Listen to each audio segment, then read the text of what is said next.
Hello student, welcome to my YouTube channel Jagdamba math classes. इस class में हम जानेंगे आव्यूह क्या है एवं उसके प्रकारों का संक्षिप्त वर्णन करेंगे।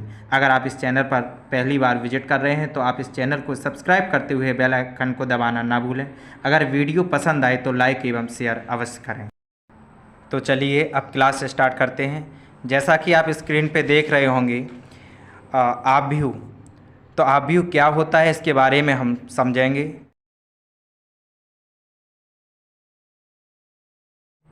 संख्याओं अथवा फलों की आयताकार सारणी को आव्यूह कहते हैं।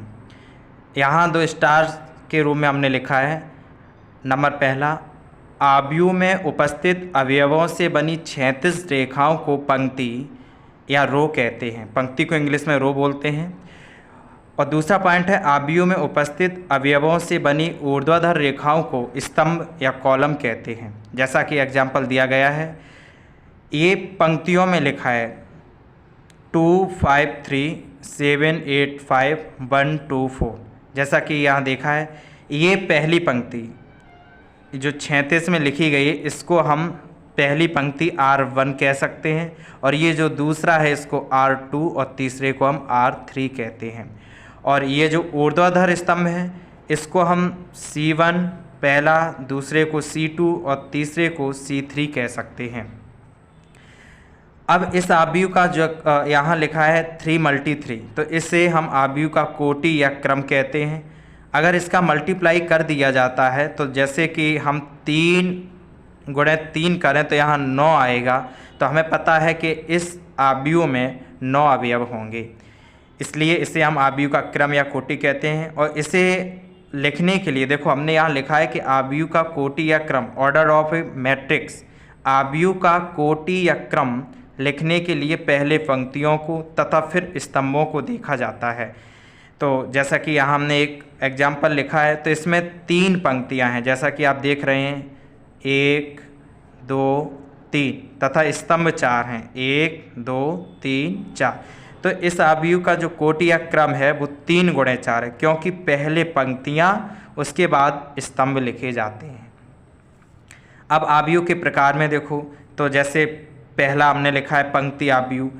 तो पंक्ति आव्यूह क्या होता है, तो ऐसा आव्यूह जिसमें केवल एक ही पंक्ति हो, जैसे 7 5 9। हमने देखा कि इसमें पंक्ति एक ही है। अगर कोई पूछता है कॉलम कितने हैं, तो कॉलम 3 है, 1 2 3, पर पंक्ति एक ही है। अगर इसका हम क्रम लिखना चाहें तो इसका क्रम होगा पहले पंक्ति मल्टी फिर स्तंभ, तो 3 स्तंभ। इसका क्रम हो गया 1 × 3।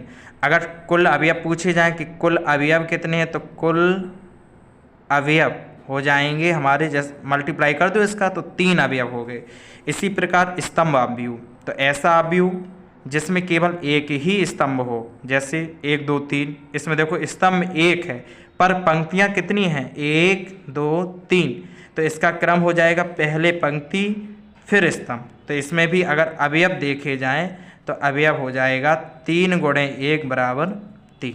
इसी प्रकार वर्ग आव्यूह, तो ऐसा आव्यूह जिसमें पंक्तियों तथा स्तंभों की संख्या समान हो वर्ग आव्यूह कहलाता है। जैसा कि हमने इसमें 1 5 7 9, तो इसमें 2 पंक्तियां हैं और 2 स्तंभ हैं, इसलिए इसका क्रम या कोटि 2 × 2, अर्थात इसमें कुल अवयव 4 होंगे। 2 × 2 = 4।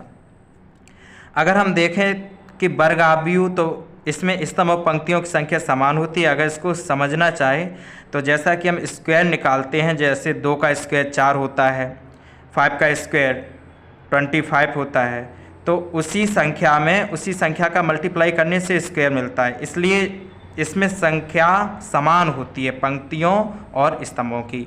और इसके बाद एक आव्यूह और है, इकाई या तत्समक आव्यूह। तो इकाई या तत्समक आव्यूह एक वर्ग आव्यूह होता है जिसके विकर्ण के सभी अवयव 1 हों तथा शेष अवयव 0 हों, उसे तत्समक आव्यूह कहते हैं। इसे हम I से डिनोट करते हैं। तो जैसा कि हमने लिखा है, इसका देखो कोटि क्या होगा, तो 1 2 3, और स्तंभ कितने हैं, 1 2 3, तो इसका कोटि या क्रम होगा 3 × 3। तो कुल अवयव तो पता ही है कि 9 होंगे। अब हमने इसमें देखा कि इसमें एक विकर्ण बनना है, देखो इस तरीके से ये विकर्ण का रूप है। बाद बाकी सभी अवयव कैसे हैं, शून्य हैं। तो ये है 3 गुणे 3 के लिए। अगर 2 के लिए पूछा जाए तो 2 के लिए 1 0 0 1। तो इसमें भी देखो ये विकर्ण का काम कर रहा है और बाद बाकी अवयव सभी शून्य हैं। धन्यवाद। भगवान करे आपका दिन शुभ हो।